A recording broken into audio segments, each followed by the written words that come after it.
ukusanyaji wa kodi ya pango la nyumba, inaitwa kodi ya pango la nyumba, nadhani hiyo. Sasa ule ukusanyaji serikali iliamua kuwekea utaratibu rahisi zaidi. Ule utaratibu wa awali kama mnavyojua tumehangaika sana, wakusanya halmashauri au tukusanye TRA, watu wakawa wanakaa foleni kwenye mabenki kulipa nyumba zisajiliwe na nini na nini. Serikali ikaja na utaratibu ambao ni rahisi. Imeamua kukusanya kodi kupitia kwenye mita za luku za umeme kwenye nyumba. Nchi yetu imepiga hatua kubwa sana kuhakikisha Watanzania wanafikiwa na huduma ya umeme, na tunatarajia mpaka mwishoni mwa mwaka 2022 pengine Watanzania wote watakuwa, vijiji vyote vitakuwa vimefikiwa na huduma ya umeme. Kwa sehemu moja rahisi ya kukusanya kodi ya nyumba ni kupitia kwenye luku. Sasa serikali kwa kuanzia mwaka huu imeweka utaratibu kwamba kila nyumba ya kawaida kila mwezi italipia shilingi 1000, ambayo ni sawa na shilingi 12,000 kwa mwaka. Na hii unapokwenda kununua umeme kwa mara ya kwanza ndipo inakatwa hii shilingi 1000. Sasa kumekuwa na maneno mengi 1000, lakini nyumba kama ni ya ghorofa kila sakafu ni shilingi 5000. Ni viwango vya kawaida na vinalipwa bila usumbufu. Hupati usumbufu wewe unayelipa kodi, hapati usumbufu mkusanyaji wa kodi ambaye ni TRA ama ni serikali. Sasa pamoja na hayo yote, serikali inatarajia kukusanya kwenye eneo hili kama shilingi bilioni 46 na milioni 517, ambazo huko tulikotoka ukusanyaji wake ulikuwa mgumu. Tulikuwa tunakusanya chini ya bilioni 30 pengine, ambazo kwa kweli zilitokana na changamoto tulizokuwa tunazipata kwenye aina ya ukusanyaji ambao tulikuwa tunautumia. Na matokeo yake, kutokana na changamoto hizo, Watanzania wengi walijikuta wanaingia kwenye kupigwa penati ama kupata adhabu ya kuchelewa kulipa kodi ya pango. Yuko mtu ambaye pengine badala ya kulipa shilingi 12,000 kwa mwaka anapigwa adhabu ya kutolipa kwa wakati, anajikuta analipa 70,000. Sasa chema kipi? Tuweke utaratibu huu wa kulipa kwa kutumia luku ili watu walipe kwa kutumia luku na wasikutane na adhabu ya kwenda kulipa mpaka 70,000, ama tuendelee na utaratibu wa zamani ambao unatuletea gharama kubwa. Fedha karibu yote mnakuja kuitumia kwa gharama za ukusanyaji. Kwa serikali ndio maana ikaamua ije na utaratibu huu, na mawazo yetu serikalini ni kwamba, dhamira yetu ni kwamba changamoto zinazojitokeza tutaendelea kuzitatua, na bila shaka kadiri muda unapokwenda tutakubaliana namna nzuri zaidi ya kuliweka vizuri hili ili ukusanyaji huu wa kodi uweze kuendelea vizuri.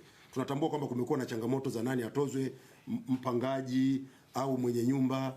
Kwa sasa kila nyumba inatozwa kwenye mita mojawapo, na wito ambao TRA inautoa ni kwamba wamiliki wa nyumba ndio wahusika hasa wa kulipa hizi kodi, na tungependa wajitokeze ili utaratibu uandaliwe, wapangaji wasipate usumbufu. Lakini ndugu zangu wa Tanzania, tumeanza, kadiri tunavyokwenda tutaendelea kuboresha, na lengo la zoezi hili ni jema, turahisishe maisha. Si vizuri Watanzania siku nzima wakeshe kwenye misururu ya foleni benki anatafuta kulipia kodi ya pango la nyumba. Kazi ya serikali ni kuhakikisha inarahisisha maisha ya wananchi, na mojawapo ya maeneo ya kurahisisha ni eneo hili la kuwapunguzia. Ni kama ilivyokuwa kwenye kodi ya leseni ya magari. Kodi ya leseni ya magari, huko tulikotoka tulikuwa tunakwenda kulipa, unakwenda kuweka foleni TRA, benki na nini, lakini baadaye serikali imetoa ile, imeiweka kwenye mafuta, magari yote yatatumia mafuta. Kwa hiyo ukienda pale unalipa na kodi yako humo inakatwa, usumbufu hamna, na Watanzania wote wanafurahi kuona hili linafanyika. Kwa hata kwenye kodi hii ya majengo, Watanzania waondokane na usumbufu wa kwenda kuweka foleni za kutafuta namna ya kulipa kodi hii. Ndugu zangu waandishi wa habari, kama mnavyojua, serikali yetu sasa hivi inahakikisha tunawasiliana na wananchi kila wakati, na kutokana na hilo sisi idara ya habari maelezo, ambao ndio wasimamizi wakuu kwenye sekta hii ya habari, tumeamua kuweka mwongozo ama kutafuta namna ya kuratibu mawasiliano. So kuna miongozo mbalimbali ya uratibu kwenye vyombo vya habari, redio, televisheni, magazeti, lakini leo ninayo furaha kuambia kwamba idara ya habari maelezo imeamua kutoa mwongozo kwa taasisi za serikali, kwa maafisa habari, wa namna gani tutafanya mawasiliano ya serikali kupitia mitandao ya kijamii. Mitandao ya kijamii ni moja ya maeneo muhimu sana ya mawasiliano. Watanzania na watu wote duniani kwa sehemu kubwa wanatumia mitandao ya kijamii.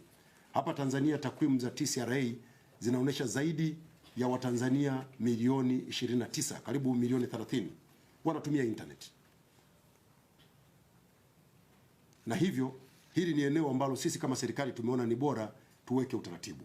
Kwa hivyo leo ninayo furaha kuzindua kitabu cha mwongozo. Hiki ni kitabu cha mwongozo wa matumizi ya mitandao ya kijamii ya serikali. Wizara zetu, taasisi zetu, idara zetu za serikali zinayo mitandao ya kijamii: Instagram, Twitter, Facebook, Instagram. Sasa hivi kuna vimeanzishwa vitu vingine, wanasema Clubhouse na vinginevyo vingi. Teknolojia inazidi kukua. Kwa serikali imetoa mwongozo huu, na ningeomba maafisa habari wote tuzingatie mwongozo huu ambao unatuelekeza nini cha kufanya katika kutumia mitandao yetu hiyo ya kijamii na nini tusifanye. Lengo letu ni kwamba akaunti zetu hizi za mitandao ya kijamii za serikali, pamoja na kuwa akaunti rasmi ambazo tunaziwekea utaratibu wa verification, yani kuthibitishwa, lakini zitoe taarifa zenye maslahi kwa wananchi, taarifa zenye uratibu mzuri wa serikali. Kwa hivyo kitabu hiki kinatoa huo mwongozo, na tungependa maafisa habari wote wapate nakala, na tutawatumia kwenye akaunti zenu. Tunazo namna za kuwasiliana, wote mkisome na mzingatie. Tuepukane na watu kuweka mambo binafsi kwenye akaunti rasmi za ofisi za serikali. Ndugu zangu waandishi wa habari, ningependa pia kutoa pongezi kwa Bibi Aurelia Gabriel. Bibi Aurelia Gabriel ni mwandishi wa habari mwenzetu. Huyu mwandishi wa habari hivi karibuni amepata tuzo ya waandishi wa habari za redio inayotolewa na Jumuiya ya Maendeleo Kusini mwa Afrika, SADC. Amepata tuzo hii baada ya kuandika habari na kurusha kupitia kituo cha redio cha Kwizera kilichopo kule Ngara mkoani Kagera, ambayo ilishindanishwa na vituo vingine vya nchi 16 za SADC na kupata mshindi, na amezawadiwa dola 1000 za Marekani. Napenda kumpongeza sana Bibi Aurelia kwa kazi nzuri aliyoifanya, na nitoe wito kwa waandishi wa habari wenzangu, tuendelee kutumia fursa hizi. Ukiandika hii habari, sio tu ile dola 1000 au 2000 utakayoipata, lakini unakuwa umeitangaza vyema nchi yetu, umeendeleza tasnia yetu hii ya habari, lakini pia umejenga heshima kwako wewe mwenyewe. Tutumie fursa hizi, ni fursa ambazo zinatolewa na SADC, na wote mpo huru kushiriki kupitia taaluma yenu. Kwenye sekta ya michezo, nikiwa namalizia, napenda sana kuipongeza serikali yetu ambayo imeendelea kuunga mkono sana sekta ya michezo. Mnafahamu kwenye bajeti hii imeanza kutenga shilingi bilioni 1.5 kwa ajili ya kusaidia michezo. Kazi inaendelea. Serikali imeamua kuondoa tozo ya kodi ya ongezeko la thamani kwenye nyasi bandia kwa ajili ya kuwawezesha wawekezaji mbalimbali kuboresha viwanja vyetu. Mnafahamu tuna changamoto kubwa ya viwanja, kwa hivyo wako huru kuleta hizo nyasi na hazitozi kodi. Lakini pia kazi kubwa inaendelea, mswada utawasilishwa bungeni mwezi huu wa 9, lakini dhamira ni kwamba serikali ina dhamira ya kuhakikisha tunaanza kupata 5% ya fedha zitakazotozwa, fedha za mapato ya michezo ya kubashiri, na tunatarajia kupata kwenye eneo hili kama shilingi bilioni 3 hivi. Hizi fedha zote zitakuwa zinapelekwa kwenye sekta ya michezo. Matarajio yetu ni kwamba nchi yetu sasa itaweza kuwawezesha wanamichezo wengi washiriki michezo mbalimbali ya kidunia inayoshindana. Nafahamu hivi karibuni timu yetu ya Olympic, timu yetu ya wanariadha ilikwenda kwenye Olympic Japan, na tumefanikiwa kuwa wasaba. Walikutana na Mheshimiwa Rais pale, ndugu Simbu na wenzake. Hatukufanikiwa kupata medali, lakini tumefanya vizuri. Nchi yetu inarudi kujipanga kwa ajili ya kufanya vizuri zaidi, na matarajio yetu ni kwamba baada ya kuwepo kwa fedha hizi, sasa tutakuwa tumepata nafasi ya kufanya vizuri zaidi baada ya kuwa tumeziandaa vizuri timu zetu za taifa. Lakini pia serikali imeamua kurejesha michuano ya shule za msingi, UMITA-SHUMTA. Imefanyika Mtwara na UMISETA kwa shule za sekondari, imefanyika kwa mafanikio, wote mmeona. Matarajio yetu ni kwamba tutaendelea kuiboresha, lakini mwaka huu pia tunatarajia kurejesha ile michuano ya kitaifa, ile Taifa Cup, kombe la taifa. Inarejeshwa mwaka huu Disemba, itakuwepo na maandalizi yanaendelea, vikao vinaendelea, na matarajio yetu ni kwamba mikoa mbalimbali itashiriki vizuri kutumia fursa hii na kuinua vipaji na kutengeneza timu zetu nzuri. Unapofanya michezo kama hii, UMISETA, UMITA-SHUMTA, Taifa Cup, ni fursa nyingine ambapo tunapata wanamichezo wazuri kwa ajili ya timu zetu za ndani, lakini timu zetu za taifa ambazo zinafanya uwakilishi nje ya nchi. Ndugu zangu waandishi wa habari, leo nitaka nizungumzie hayo. Nitakuwa tayari kupokea maswali yenu kama yapo, lakini pia kama nilivyosema, baada ya maswali yenu tutawaruhusu wananchi wapige simu kupitia namba yetu 0733 111111, waulize maswali, tutawajibu hapa. Lakini pia tutakuwa na huo utaratibu wa kila wiki kuwa na kitu fulani. Itakuwa ni jambo fupi, lakini tuhakikishe Watanzania wanapata taarifa kuhusu serikali yao kila wiki. Ndugu zangu waandishi wa habari, asanteni sana kwa kunisikiliza. Na sasa kama kuna yeyote mwenye swali, niko tayari kupokea swali.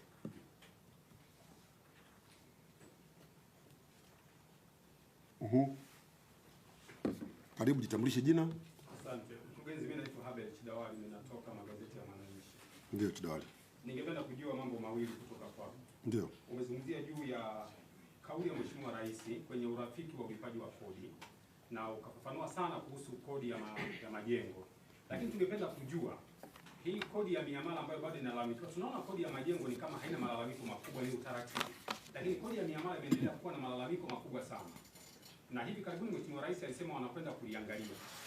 Wewe ndio msemaji wa serikali, jambo hili limefikia wapi? Lakini jambo la pili, ningetamani kujua, hili sio swali, ni uelewa tu. Wewe ndio sauti ya serikali, lakini mara kadhaa kabla hujazungumzia miradi mikubwa ya serikali, ziko taasisi nyingine, ni taasisi rasmi lakini sio wasemaji. Kwa mfano vyama, viongozi wa vyama na wengine wanazungumzia miradi ya serikali. Wapi serikali ilipofikia kuitisha press namna hii, wanakwenda wanazungumza kwa mfano miradi ya SGR na vitu vingine. Je, tuamini nani? Tuchukue sauti yako ama tuchukue sauti zao? Asante sana. Nitakuwa najibu mmoja mmoja ili tuende na muda. Kodi ya miamala imefikia wapi? Kulikuwa na maelekezo ya Mheshimiwa Rais kama ambavyo ndugu Chidawali umesema kwamba baada ya kuwepo madai ya wananchi viwango vile viangaliwe.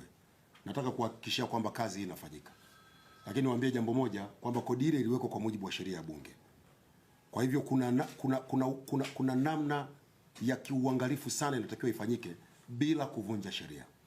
Tayari kamati iliyokuwa imeundwa ikiongozwa na Waziri wa Fedha Mheshimiwa Mwigulu Nchemba na Waziri wa Mawasiliano na Teknolojia ya Habari Dr. Ndugulile imefanya kazi, ikawasilisha taarifa yake ya kwanza kwa Mheshimiwa Waziri Mkuu. Mheshimiwa Waziri Mkuu ameagiza marekebisho zaidi yakafanyike. Marekebisho yale yamekwenda kufanyika na sasa taarifa hii itatolewa tarehe 31 ya mwezi huu. Kwa mwisho wa mwezi huu itatolewa taarifa ya nini sasa serikali imeamua kuhusiana na namna tutakavyokwenda na tozo hii.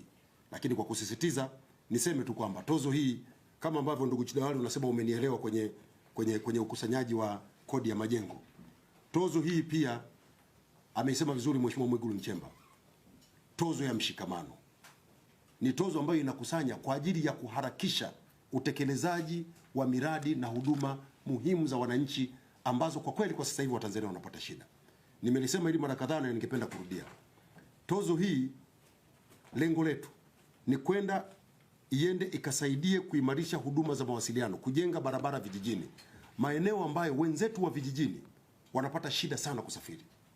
Viko vijiji leo Tanzania, mtu anaumwa hapa hadi anakufa hawezi kuvuka kilomita 5 kwenda kupata huduma za afya. Sasa serikali ikasema kwa kasi ya bajeti yetu hatuwezi, tutaendelea kuwapoteza Watanzania wengi. Tujenge haraka hizi barabara ili Watanzania wanufaike. Tunataka kuimarisha huduma za matibabu kwenye vituo vya afya, wapate dawa za kutosha. Najua kuna kazi kubwa inafanyika, vituo vyetu vya afya vipate dawa, vipate vifaa tiba, operations zifanyike kwenye vituo vya afya. Huku kote kunahitaji pesa. Badala ya kwenda kwa mwendo wa kinyonga, serikali ikasema tuwe na tozo hii ili tuharakishe upatikanaji wa vituo vya afya. Halikadhalika huduma za maji. Nyinyi mmemwona jana Mheshimiwa Aweso. Amekuja mwananchi pale kule Tanga, wako Tanga Handeni kule. Kaja na chupa ya maji machafu. Mimi mpaka nimeshika kichwa.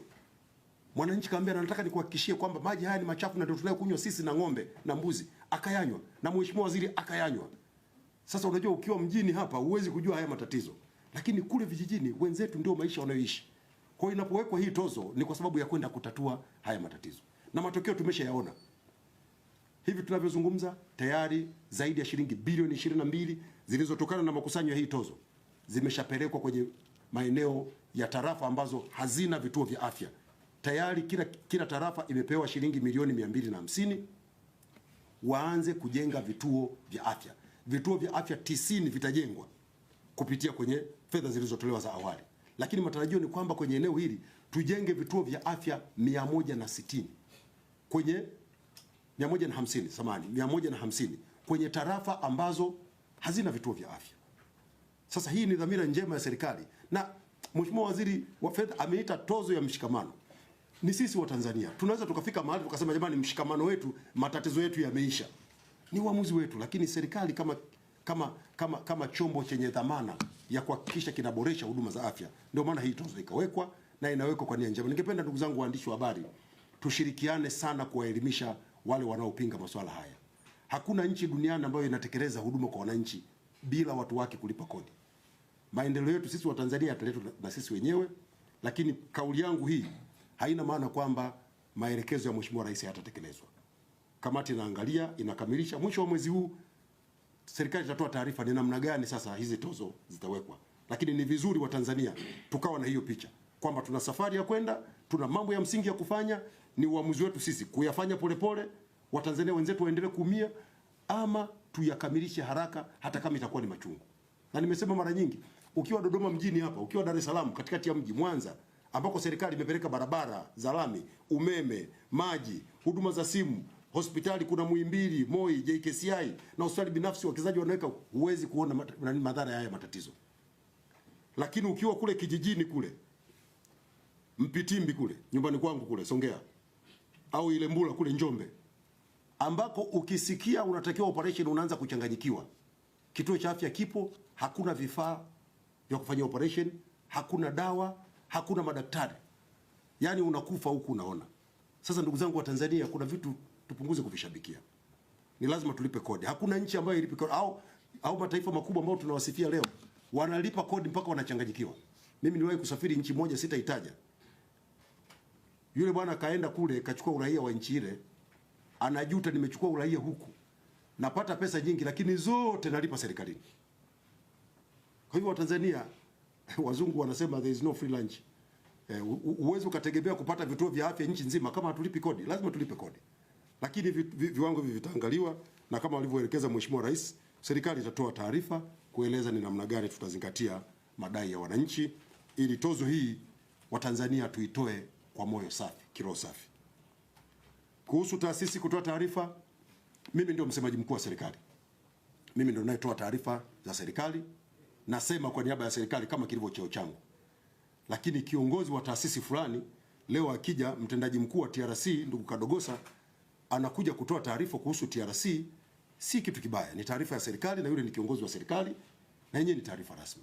Mimi sioni tatizo kwenye hilo, lakini yako mambo ya msingi ambayo mimi nitakutana na nyinyi waandishi wa habari wenzangu, nitayaleta pamoja. Na nikupe tu taarifa ndugu yangu Chidawali, sisi ndio tunaoratibu utoaji taarifa huo wote wa hizo taasisi, wizara. Huna sababu ya usimwamini mtu akakulisha tangopoli, habari isiyo sahihi. Lakini kiongozi sahihi, waziri, katibu mkuu, mkuu wa taasisi, mkuu wa mkoa atakupa taarifa sahihi kulingana na eneo lake. Lakini kama una mashaka, ndio maana tupo idara ya habari, njoo tuulize, tutakwambia hilo ni jambo sawa sawa ama si sawa. Swali jingine nadhani nimelijibu kwa undani sana. Kuna swali jingine? Ndio. Naitwa Daniel Mkate kutoka East Africa TV. Kuna manunguniko mengi kutokana na hii kodi ya majengo ambayo imetokea sasa hivi kati ya wapangaji na wenye nyumba. Kumekuwa kama kuna mvurugano fulani hivi. Serikali ilipokaa taasisi zake hizi mbili, TANESCO na TRA, haikuwashirikisha wenye nyumba. Lakini je, kwa nini serikali haikuwashirikisha wenye nyumba na kuacha hii migogoro ya wenye nyumba na wapangaji inaendelea? Kuna kitu gani ambacho kitaendelea ili kujaribu kutatua mgogoro huu ambao upo kati ya wenye nyumba na wapangaji? Kwa maana katika nyumba moja hivi wanaweza kuwa na wapangaji wengi. Nyumba kama 3 hivi. Sawa. Na kila nyumba hiyo ina ruku. Na kila ruku inakatwa hela. Mwenye nyumba anapopelekewa taarifa kwamba alipwe, anagomea ile hali. Kwa nini serikali haijakaa na mwenye nyumba ili kumuelewesha itakapotokea tatizo kama hilo, waelewane na wapangaji wao? Asante. Unataka kuongezea juu? Kifupi basi, kwa sababu naona watu wengi wanataka kuuliza. Kumekuwa kuna nyumba zinafanya biashara sasa za upangishaji, na ambayo imekuwa likilalamikiwa kwamba na umesema hapa Tanzania walipe kodi, lakini sasa kumekuwa kuna ufanyaji mkubwa sana wa biashara ya kupangisha nyumba watu wanapandishwa nyumba kutokuanzia 300,000 kwenda juu, lakini wenye nyumba hawa pia hawalipi kodi. Serikali na mpango gani wa kwenda kukusanya kodi kwa watu wanaofanya biashara ya upangishaji nyumba kwenye frame na nyumba za kupanga? Asante sana. Sasa hili la kwanza kwanza ni watoe shaka. Hakuna tatizo kubwa kwa sababu hii kodi ndio kwanza imeanza. Kwa hiyo sio kwamba maana ndugu yangu Daniel alivyoliweka ni kama tayari kuna hili jambo limeanza, na Chidawala amesema vizuri. Kusema kweli, mapokeo ya utozaji wa hii nyumba watu wengi wamefurahi sana kwa sababu imewaondolea usumbufu. Sasa kuna hizi changamoto kama ulivyozisema za wapangaji na mwenye nyumba, nani alipe, peleka huku. Serikali, utaratibu uliowekwa kwa sasa ni kwamba serikali itakwenda kutoza mita moja katika nyumba. Sasa kama hiyo nyumba ina watu 2 watatu, itatoza kwenye nyumba moja. Lakini kazi inayoendelea sasa hivi ni kuhakikisha hao wenye nyumba wanajitokeza, kwa sababu hii kodi anayetakiwa kulipa ni mwenye nyumba. Sasa ndugu yangu Daniel, kila kitu kina mwanzo. Tumeanza, kadiri tunavyokwenda na tunavyopata maoni kama hivi unavyosema, yanaendelea kuangaliwa, lakini ni kuhakikishia TANESCO na TRA wanafanya kazi pamoja kuhakikisha zoezi hili linafanikiwa, changamoto kadiri zinavyokuja zinatatuliwa, ili kusiwe na kelele kwenye eneo hili. Na ndugu yangu uliyesema kwamba kuna upangishaji, wanaopangisha kibiashara, sheria iko wazi, wanatakiwa walipe. Kwa hiyo hizi ni operation tu zinazoendelea kwenye mamlaka zinazohusika na upangishaji, na wako watu wanalipa. Inawezekana unalifaa watu ambao wanakwepa, lakini ni kazi ambayo inaendelea kufanyika, na bila shaka TRA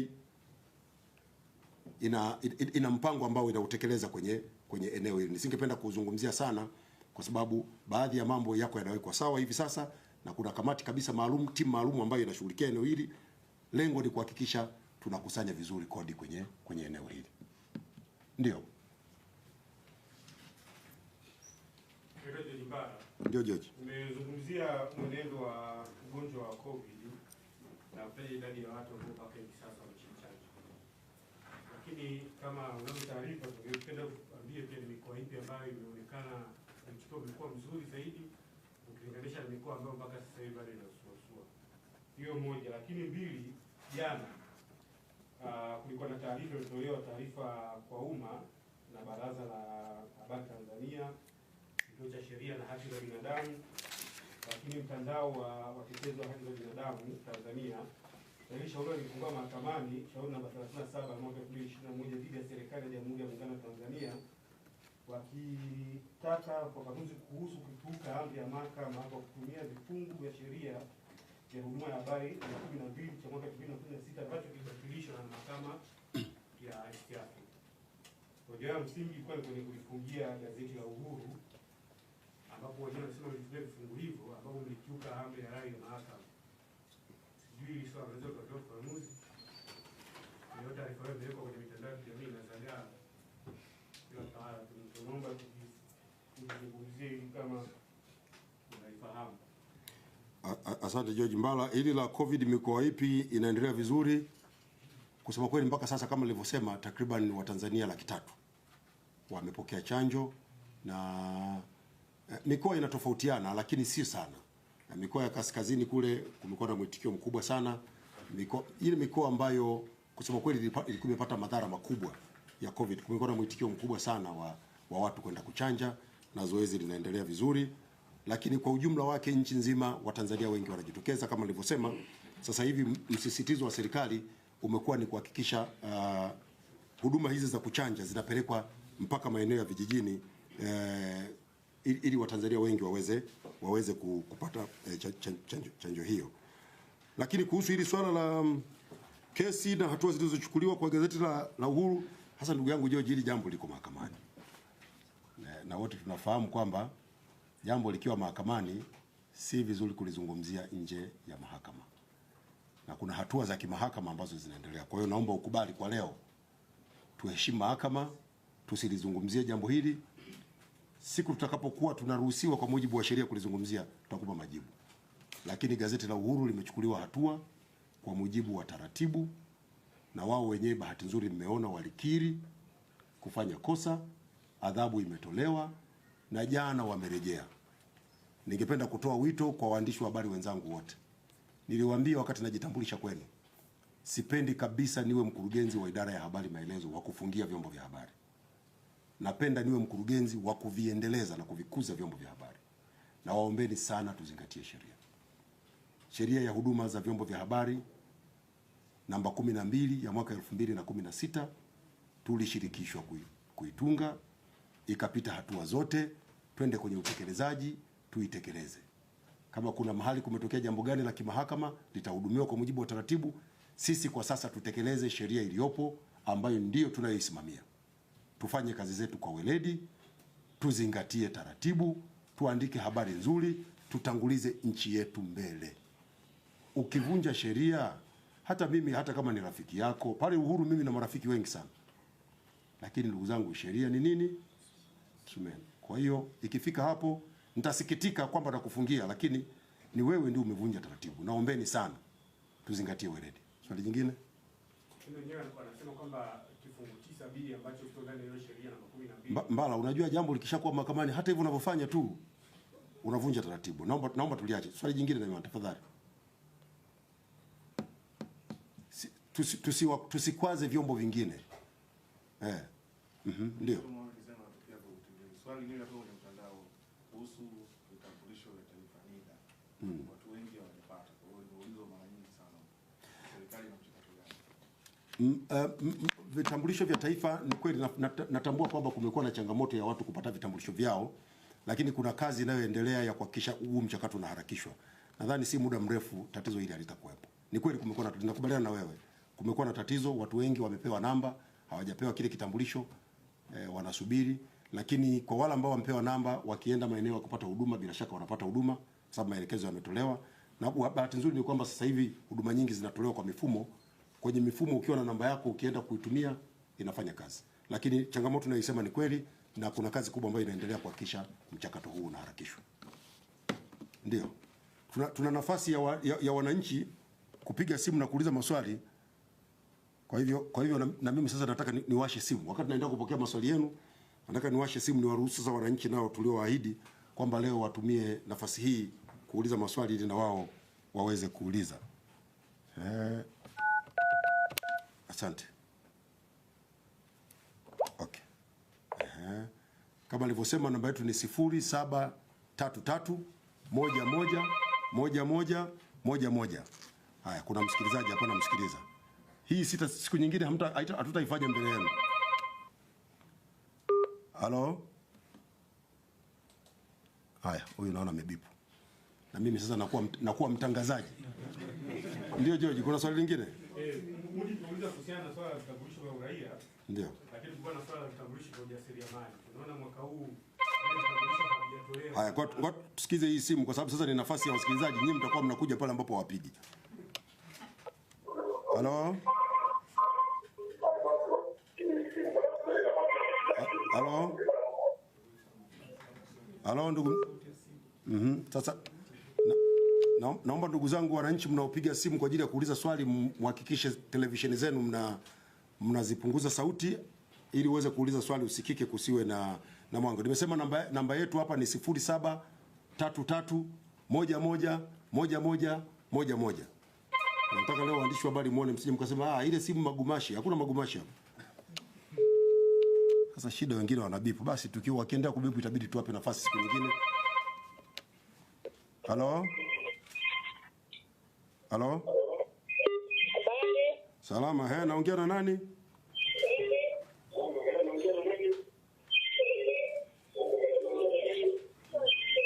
Naomba punguza sauti ya TV yako.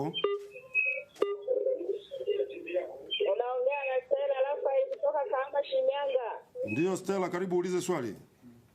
Niko hapa kwenye runinga na kuona unapojibu maswali ya waandishi wa habari. Karibu ulize swali lako. Mimi nikiwa kama mwananchi, ndio nataka kuomba na kushauri kwenye hili tozo mtuangalie kwa macho matatu kabisa. Ndio. Tuko mjini sisi sawa, lakini wazazi wetu wako vijijini. Mimi nikiwa na shilingi 10,000 kuwatumia huku nakatwa. Shangazi yangu kule nikimtumia 12,000 kule naye anakatwa. Ndio. Mweka utaratibu kama anakatwa mimi sawa au kama anakatwa shangazi kule sawa, ni maoni yangu mimi kama mwananchi wa kawaida kabisa. Asante. Ila nimekutwa niko kwenye runinga na kufuatilia. Asante Rafael, tumekupata vizuri na tutazingatia mawazo yako. Akatwa mmoja, mimi Asante sana, tunashukuru kwa mawazo yako, tutayazingatia. Asante sana. Haya, huyo ni mwananchi yuko Shinyanga huko, Stella Raphael. Anasema tuzingatie kwenye tozo. Haya mambo ndo kama nilivyoeleza kwamba yatajibiwa mwisho wa mwezi huu baada ya ile kamati kuwa imekamilisha taarifa yake na kuwasilisha serikalini. Ndio. Ni nafasi ya wananchi, kwa hiyo wakikosekana ndio nyinyi mtapata. Ndio, habari. Huyu kapotea. Chidawali, kuna swali jingine? Mheshimiwa, mimi na swali la nyongeza kidogo. Mheshimiwa Rais alitoa agizo la vyombo vilivyokuwa vimefungiwa takriban zaidi ya mwezi, na Mheshimiwa Rais akitoa kauli yake ni agizo. Haya, nimeshakupata, ndalijibu hilo. Ngoja nipokee na hii simu hapa. Ndio mwananchi, tunaomba jamani, wala ambao mnapiga simu, pigeni simu basi mzungumze, kuliko una bipu na kata. Tunawakosesha nafasi watu ambao wanataka kuuliza mambo ya msingi. Halo? Ndio. Haya, ndugu yangu Chidawali, unauliza kuhusu vyombo vilivyofungiwa. Vyombo vilivyofungiwa havikufungiwa sasa hivi, kwa mujibu wa sheria ni leseni. Kwa hivyo wale ambao walikuwa wamenyang'anywa leseni wameshawasilisha maombi yao ya kupewa leseni na yanafanyiwa kazi, kwa sababu lazima sisi kama serikali pia tujiridhishe pasipo mashaka kwamba tunayemrejeshia leseni anakwenda kufanya 1 2 3. Kwa hiyo kuna vyombo ambavyo vinaendelea. Ni kutoe tu shaka kwamba vyombo vile vilivyoomba kurejeshwa leseni vitarejeshewa, na kwa sasa mchakato unaendelea wa kuhakikisha agizo hili la Mheshimiwa Rais linatekelezwa. Jamani, waandishi wa habari ni wawili tu. Mbona wengine mpo amuulize maswali? Halo? Halo? Ndio, naongea na nani kutoka wapi? Naongea na Steven Licheula, napatikana Kibaha mita 50 Nyumbu. Ndio Steven. Sawa, mimi na maswali mawili. Ndio. La kwanza naridhishwa na hizo pozo. Kwa moja mimi ni mpangaji, napata shida sana na namna ya kukatwa kwenye umeme, lakini pote ya mbali na serikali napata kitu. Hata makato mengine yote mimi naridhika. Lakini hizo pesa zinapokwenda nikiambiwa tu zinafanya kitu fulani ambapo mimi havinipi faida moja kwa moja, nasikia vibaya. Natoa mfano. Barabara ya kutoka Kilombero kwenda Ifakara kwenda mpaka Mlimba. Hii barabara miaka na miaka. Huwa najiuliza hii serikali tunaichangia, sisi tunanufaika nini watu wa Morogoro? Na mheshimiwa wakati wa marehemu Magufuli alitoa amri kwa wale wakandarasi pale wamalizia kile kipande mpaka Ifakara. Lakini mpaka leo Mabilena anakaa anaondoka. Hata mimi nakatwa kodi, nafaidishwa na nini? Hiyo moja. Lakini la pili, Halo? Endelea nakusikia.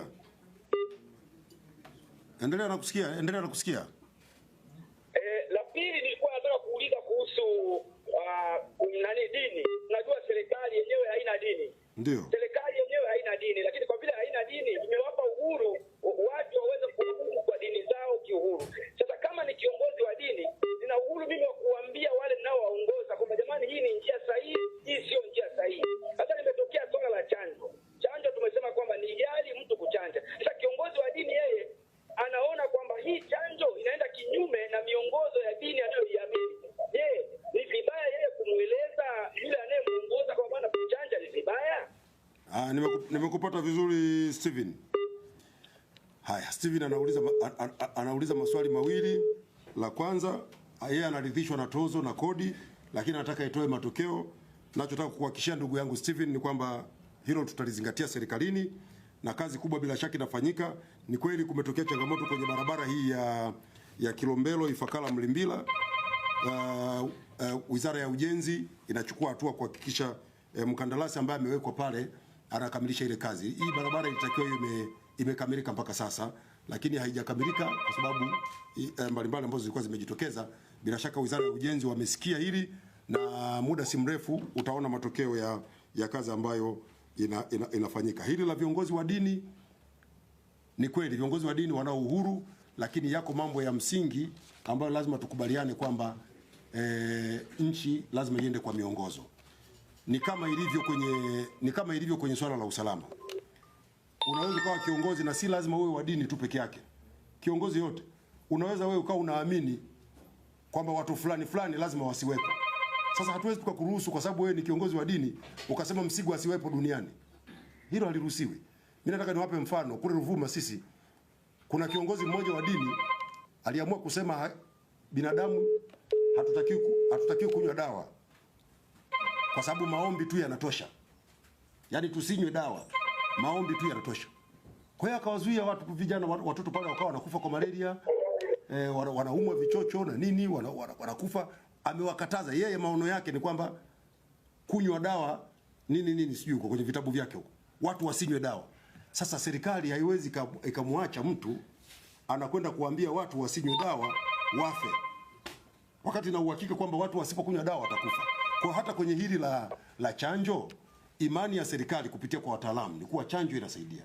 Kama wewe hutaki kuchanjwa, acha kuchanjwa, kalale nyumbani. Lakini usiwaambie watu wengine wasichanjwe, kwa sababu sisi kama waangalizi wa afya za Watanzania tunaona Watanzania wanafanyaje, wanapoteza maisha. Kwa hiyo ni lazima tusimame na Watanzania. Kwa hiyo ni hiari, ni kama ukiumwa malaria ukaamua kujifungia nyumbani usinywe dawa za malaria, si utakufa? Inakuwa ni hiari yako, umeamua kukaa ndani, lakini usitoke nje unashika bango, msinywe dawa za malaria, msinywe dawa za malaria. Serikali lazima ichukue nafasi yake kuhakikisha kwamba hupotoshi umma juu ya hiki ambacho serikali naamini kuwa ni tiba kwa ugonjwa wa malaria. Kwa hiyo kiongozi wa dini ana uhuru wa kufanya kazi zake na viongozi wetu wako huru, na nataka nimhakikishie ndugu Steven, viongozi wa dini karibu wote wanaunga mkono chanjo na wanafanya kazi kubwa sana kuwaelimisha wananchi. Ndio ndugu yangu, unaitwa nani? Ndio Pasco. Salama, habari za kazi? Salama, samahani, nilikuwa naomba nisaidie kidogo katika kodi ya majengo. Ndio. Hili swala nimelipokea vizuri na ni jambo jema, kwa sababu wenye nyumba litawapungukia usumbufu kwa kwenda kulipa foleni kupitia kulipia kodi. Ndio. Kwa hiyo ni swala la kuelewana kati ya mwenye nyumba ndio na wapangaji ili waweze kuliweka sawa, kwa sababu ni za kuelewana. Kwa mfano haya majengo ya kawaida yanalipa shilingi 12 kwa mwaka. Ndio. Nyumba na hiari ya kutoa hiyo pesa kwa watu wapangaji kwa mwaka mzima. Sawa kabisa. Ndio. Mimi nilikuwa nataka nijue. Ndio. Je, mwenye nyumba anaweza akawa na nyumba zaidi ya 2 katika compound moja? Ndio. Na zote hizi nyumba ina mita yake inayojitegemea. Je, kila nyumba ambayo iko kwenye compound moja na mmiliki mmoja na jina moja ambayo limesajiliwa kule TANESCO itakuwa zinakata kwa hiyo shilingi 1000 kwa kila mwezi? Asante. Nyumba zikiwa kwenye eneo moja lakini ni nyumba tofauti, kila nyumba inabidi ilipiwe. Lakini mita zikiwa kwenye nyumba moja zaidi ya mita moja ndiyo inayolipa. Bila shaka ndugu yangu atakuwa ameondokana na huo utata. Ndio. Halo? Halo? Ndio. Naongea na nani? Naongea na Joel Julius. Ndio George. Ndio, nataka kuuliza swali. Ndio. Naam, bwana Msigwa. Ndio, nakusikia. Naongea na Joel Julius. Nakusikia, naomba uulize swali kwa kifupi. Kwa kifupi ndio. Sasa kuna issue ya NIDA. Ya? Nauliza issue ya NIDA. Ndio, NIDA. Sasa unajua kuna ucheleweshwaji kwenye swala la NIDA. Umesema kwamba kuna watu ambao wanaweza wakatumia namba. Lakini sasa kwenye namba hapo kuna watu wamesha process NIDA kuanzia nadhani ni miaka 3 iliyopita mpaka leo hii hawajapewa namba ya NIDA. Aha, sasa ndugu yangu, we fanya kitu kimoja. Kule ulikoenda kuprocess hiyo unayosema, nenda kawaulize namba yangu ya NIDA iko wapi? Watakupa. Nishafuatilia. Nilipofuatilia nikamwambia kulikuwa na kurekebisha taarifa. Taarifa zimesharekebishwa lakini hakuna progress yoyote ile. Ni sehemu gani hiyo? Mleba sehemu gani? Mleba. Ni wilaya nzima ya Mleba au ni sehemu maalum? Hapana, ni mtu mmoja tu ambaye issue yake iko pale Mleba, ni mkoani Kagera. Sawa. Basi nakushukuru sana ndugu George, tutaifuatilia hii. Haya, asante. Asante sana. Mnaona jamani, faida ya wananchi, wanaleta mambo ambayo tukikaa hapa pengine tunaweza tusiaone sana. Ndio. Karibu kwaka. Tanzania ni ndio.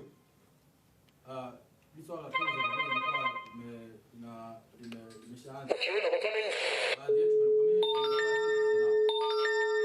ila swala liko katika hizo utaratibu uliofanyika. Ndio. Naona watu Tusameane kidogo, teknolojia kidogo inaleta changamoto. Tutaboresha kadiri tunavyokwenda, ndio. ukifuatilia utaona watu ambao wanatuma fedha ndogo wanakatwa tozo kubwa kuliko wale ambao wanatuma fedha nyingi. Kwa maana moja nyingine, naona mzigo mkubwa wa hizo tozo ubebeshwa wananchi wa kawaida ambao ndio kwa kawaida ukiangalia katika rate zima ya utumaji wa pesa kutumia mitandao ya electronic. Watu wengi wanatuma kuanzia 50, 30, 20, 10. Asilimia kubwa wanatuma sana hiyo. Wengi wanatuma hizo pesa. Lakini katika watu wanatuma kiwango hicho ndio wengi wanakata tozo kubwa kuliko wale ambao wanatuma pesa nyingi. Sasa hao ambao walipanga utaratibu wa kukata hizo tozo, kwa nini waliamua kuweka tozo kubwa kwa watu ambao wanatuma pesa kidogo na kuweka tozo ndogo kwa watu ambao wanatuma pesa nyingi? Walikuwa wanazingatia vitu gani kwanza? Sawa, mimi nafikiri hayo yote sasa yatakuwepo kwenye ile taarifa baada ya tathmini kufanyika na serikali itakapokuwa imekuja kujibu haya malalamiko na hoja za wananchi. Kwa hiyo nafikiri ndugu kwako, hiyo ivumilie tu mpaka mwisho wa mwezi, hayo yote yatawekwa sawa. Halo? Halo. Naam. Karibu. Asante. Ndio. Naitwa Michael. Michael, ndio, karibu Michael. Mkubwa, nilikuwa nataka niulize, umeelezea vizuri kuhusiana na kiasi cha biashara kinachoingia kutoka bandari kwetu. Ndio. Sasa nilikuwa nataka niulize kiasi cha biashara ambacho kinatoka bandarini kwenda nchi za nje, na tofauti kati ya kiasi cha biashara kinachoingia na kiasi cha biashara kinachotoka, ili tuweze kujua maendeleo ya biashara zetu za ndani, viwanda vya ndani pamoja na wakulima wanaozalisha mazao ya biashara. Ndio. Asante sana. Nimemuelewa sana ndugu Michael. Michael anataka kujua kwamba bandari zetu yeye anadhani kwamba takwimu nilizotoa ni za meli zinazokuja kuleta tu mizigo. Hizi takwimu nilizozitoa ni za meli zinazoleta mizigo na zinazoondoka. Hii ni meli zilizohudumiwa na bandari zetu, ama kushusha mizigo ama kupakia mizigo. Lakini pia ni kweli kwamba kwenye nchi yetu hii bado ina usafirishaji wa mizigo kwenda nje ya nchi, bidhaa tunazozalisha kwa maana ya mazao na nyingine bado ni kidogo, na hii ni changamoto ambayo nchi yetu inaifanyia kazi, kuinua sekta ya kilimo, wananchi wakulima wazalishe mazao mengi zaidi ili mauzo yetu nje ya nchi yaweze kupanda. Tutakapokutana kwenye mkutano ujao tutakupa picha kamili, lakini swali ulilouliza bwana Michael ni la kweli. Ila takwimu tulizozitoa zinajumuisha mizigo yote inayokwenda nje ya nchi na inayoingia nchini. Halo? Halo? Ndio. Jamani, nafikiri tumalizie sasa mkutano wetu. Labda kuna swali? Ndio, karibu. Ndio. Ndio, Anastasia.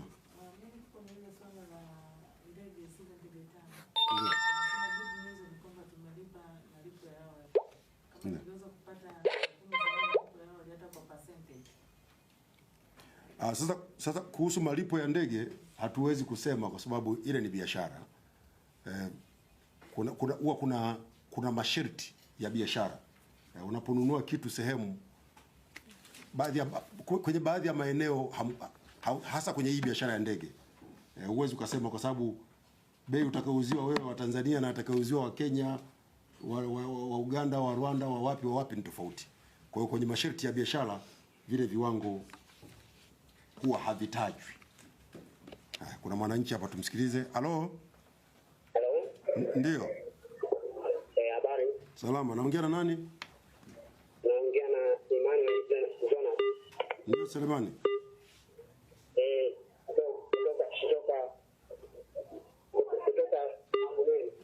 Kutoka Handeni. Karibu Selemani. Okay, mimi nilikuwa nauliza hivi. Kwamba serikali inatoa sana pesa kwenda kwenye halmashauri kufanya shughuli mbalimbali za kimaendeleo. Lakini fedha nyingi zimekuwa zikipotea huko kwenye halmashauri. Yaani Mheshimiwa Rais amejitahidi sana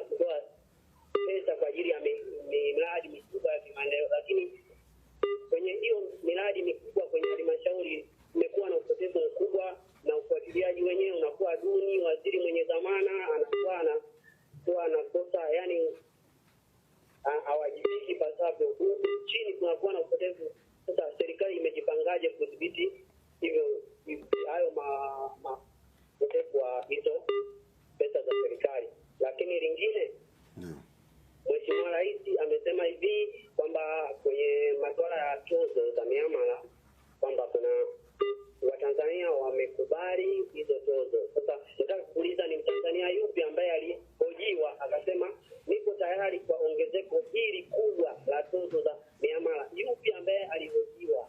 Yupi? Na nashukuru sana Mheshimiwa. Asante sana. Anasema Mtanzania yupi? Mtusamee teknolojia inasumbua. Anasema Mtanzania yupi alihojiwa, na ningependa kuanza na hilo.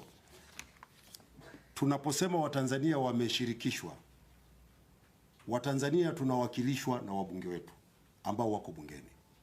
Suala la tozo lilipelekwa bungeni, wabunge wetu walilijadili, wakafanya uamuzi, wakatunga sheria na sheria imekwenda kwenye utekelezaji. Huo ndio uwakilishi wa Watanzania.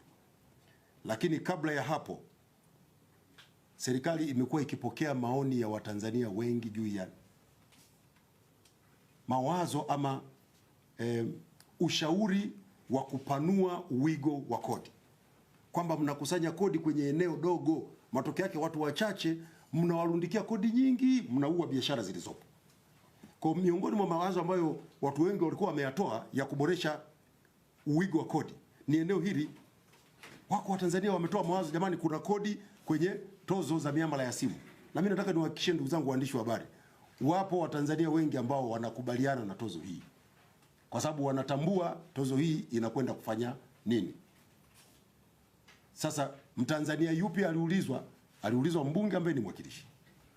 Lakini pia serikali kama tulivyosema, kwa sasa inafanya tathmini. Baada ya kuanza utekelezaji, tunafanya tathmini kuona zoezi linakwendaje, lakini pia tunazingatia maagizo aliyotoa Mheshimiwa Rais kwamba maoni ya wananchi, madai ya wananchi yafanywe kazi. Mwisho wa mwezi huu serikali itatoa tamko juu ya namna gani swala hili la tozo litakwenda. Kwa hiyo ndugu yangu, usiwe na wasiwasi, mwakilishi wako alikuwakilisha vizuri na wala usimsute, kwa sababu ni jambo la sisi Watanzania wote. Hizi tozo haziendi kwenye mfuko wa mtu binafsi, zinakwenda kwa ajili ya maendeleo yetu sisi wenyewe wa Tanzania. Lakini kuna swali hapa ameniuliza kabla. Serikali inatoa pesa nyingi sana kwenye halmashauri na usimamizi, kumekuwa na upotevu mkubwa wa fedha. Serikali inachukua hatua gani? Cha kwanza, serikali ina utaratibu wa kufanya ukaguzi. Tunafanya ukaguzi, nyinyi wenyewe mnaona CAG amekuwa akifanya ukaguzi na kuonesha namna gani fedha za serikali, rasilimali za serikali kwenye halmashauri na taasisi zingine zimetumika, na taarifa inatolewa. Taarifa ikitolewa, tukithibitisha kwamba halmashauri fulani kuna upotevu mkubwa wa fedha, hatua zinachukuliwa kwa mujibu wa sheria. Nyinyi wote mnafahamu, waziri wa tawala za mikoa na serikali za mitaa TAMISEMI, Mheshimiwa Obi Mwalimu, wiki iliyopita alikuwa Sengerema na amechukua hatua. Wako maafisa wa halmashauri kule wamesimamishwa kazi. Jana mmemwona Mheshimiwa Aweso, waziri wa maji, alikuwa Handeni, kamsimamisha kazi kiongozi wa mradi wa maji kutokana na uzembe, na hatua nyingine zingine hata zitangazwe. Lakini wako wakuu wa mikoa huko, viongozi wetu wa serikali kwenye ngazi za mikoa, wilaya, kwa wizara, kwenye taasisi. Fedha ya serikali haichezewi. Ukichezea fedha ya serikali utakamatwa, ukikamatwa unachukuliwa hatua za kisheria. Na wako watumishi ambao wanachukuliwa hatua za kisheria. Sasa ndugu zangu waandishi wa habari, mkutano umekuwa mrefu sana na sasa ni saa 6. Moja, wewe hujauliza mengi. Ndio. Fupi, liwe fupi sana. Kwanza niko kwenye michezo. Naomba unisaidie. Umesema kwamba Septemba kuna mswada unapelekwa bungeni kueleza vizuri kuhusu michezo. Lakini la pili, kwamba kuna kauli ambayo sasa hivi iko kwenye mjadala kwamba mama alisema kwamba wachezaji wa kike wanaondoa ile haiba ya kike. Sijui labda nyinyi kama wizara ambayo unaweza kupelezungumzia hilo swala. Asante, ngoja kwa niajibu haya. La kwanza unasema sijaliweka la kuhusu fedha ambayo itaingia kwenye mfuko. Ni kwamba serikali imeanzisha mfuko wa maendeleo ya michezo. Mswada utapelekwa mwezi wa 9 mwaka huu ili utungiwe sheria. Sawa? Lakini kwenye ule mfuko matarajio yetu ni kwamba tumeomba mfuko huu uwekewe 5% za mapato ya michezo ya kubashiri. Sasa ukiangalia michezo ya kubashiri huwa inaingia, mwaka uliopita kwa kama bilioni 60 hivi. Ukipiga hesabu 5% kuna kama bilioni 3 hivi. Sasa dhamira ya serikali ni kwamba hizo fedha zikipatikana na mswada ukipitishwa, fedha hizo ziingie kwenye mfuko wa michezo ziende zikatusaidie kuimarisha michezo yetu nchini. Tunataka kujenga viwanja vya michezo. Tunataka kusaidia timu zetu za taifa. Mnamfahamu kuna mpango mkubwa sasa hivi, pamoja na hiyo lakini kuna mpango mkubwa wa serikali wa kujenga maeneo ya kupumzikia, recreation centers. Dodoma, Geita, Dar es Salaam. Tunataka kujenga Dodoma na Dar es Salaam kitu kinaitwa arena, sehemu ya michezo ya ndani. Tutafanya hayo yote ni kwa ajili ya kuimarisha masuala haya ya michezo. Kwa hiyo yuko kwenye programu hiyo. Hili lingine unalolisema ni bahati mbaya tu watu wanalipotosha. Mheshimiwa Rais alichokisema tena sambamba na huu mfuko. Mheshimiwa Rais alichokisema, na hakusema kwa wanawake tu. Alisema kwa wanamichezo wote. Alitoa mfano, kafuatilieni ile clip muisikilize. Alitoa mfano kwa wanawake, alitoa mfano kwa wanaume. Kwamba watu hawa wakimaliza michezo wanakuwa na hali ngumu ya maisha. Dhamira ya Mheshimiwa Rais kwamba tunataka sisi kama serikali, sisi kama nchi tufike mahali ambapo mfuko wetu huu wa michezo uwe unaweza kuwapa kitu fulani wana michezo wetu baada ya kutuwakilisha katika kipindi chao chote, wakiwa na nguvu, wakistaafu wana michezo wetu wapate kitu fulani cha kuwatengenezea maisha yao. Hiyo ndio ilikuwa dhamira yake. Sasa haya mengine bahati mbaya tu watu wanayakuza, lakini hakuna kitu cha namna hiyo. Na wana michezo wenyewe wamelipokea vizuri sana. Mimi nimeona baadhi ya clip jana, wana michezo wanamshukuru sana Mheshimiwa Rais kwa kuonesha dhamira ya utayari wake wa kuja kuwasaidia wana michezo baada ya kustaafu. Sawa jamani, naombeni sana ndugu zangu waandishi wa habari, tujitahidi kupeleka ujumbe huu vizuri kwa Watanzania. Tusiache watu wanaopotosha na kuwakatisha tamaa watu wengine na pengine kupindua kauli. Mheshimiwa Rais alisema sio kwa wanawake tu, hata kwa wanaume. Na nyinyi wote ni mashahidi, wako wana michezo wanaume hana mbele hana nyuma. Mheshimiwa Rais haridhishwi na hilo. Sasa watu wameshika kwa kipengele kimoja tu. Mfano, wewe leo umemaliza michezo, ulikuwa unacheza timu ya taifa, nchi nzima inakushangilia. Kuna ubaya wewe mfuko wa michezo kwa kutafutia kiasi fulani kwa kupatia? Sasa umemaliza, umestaafu, umewakilisha nchi yetu. Nenda kajenge nyumba yako, kafanye shughuli zako zingine, uwe na maisha mazuri. Kibaya nini? Mimi nafikiri ndugu zangu waandishi wa habari, hebu tusaidiane kwenda kuweka vizuri huu ujumbe. Sasa tumetumia muda mrefu sana na naambiwa vyombo vyetu vya habari hapa vina majukumu mengine, wangetaka kwenda kwenye matangazo mengine. Nipende kuwashukuru sana. Kama kuna maswali yamebaki, basi niwaalike kwenye mkutano wetu ujao wa msemaji mkuu wa serikali. Na ndugu wananchi ambao leo mmepata nafasi ya kupiga simu kufungua dimba, na wakaribisha tena wiki ijayo. Tutakuwa na tukio fupi. Ziko wiki zingine tunaweza tukawa tunaziruka, lakini tutahakikisha angalau kila wiki tunawapa taarifa ya nini kinaendelea serikalini. Asanteni sana. Karibuni sana Maelezo.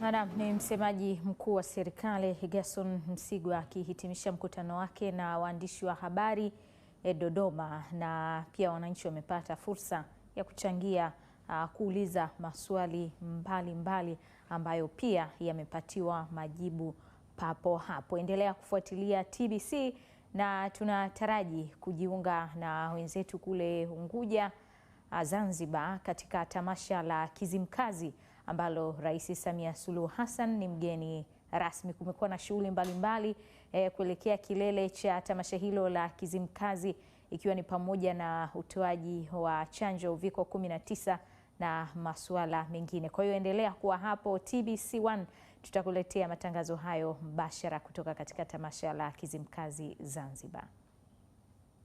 Kwa sasa turejee katika matangazo yetu ya kawaida. Baadaye kidogo tutarejea hapa kwa ajili ya kuelekea Zanzibar.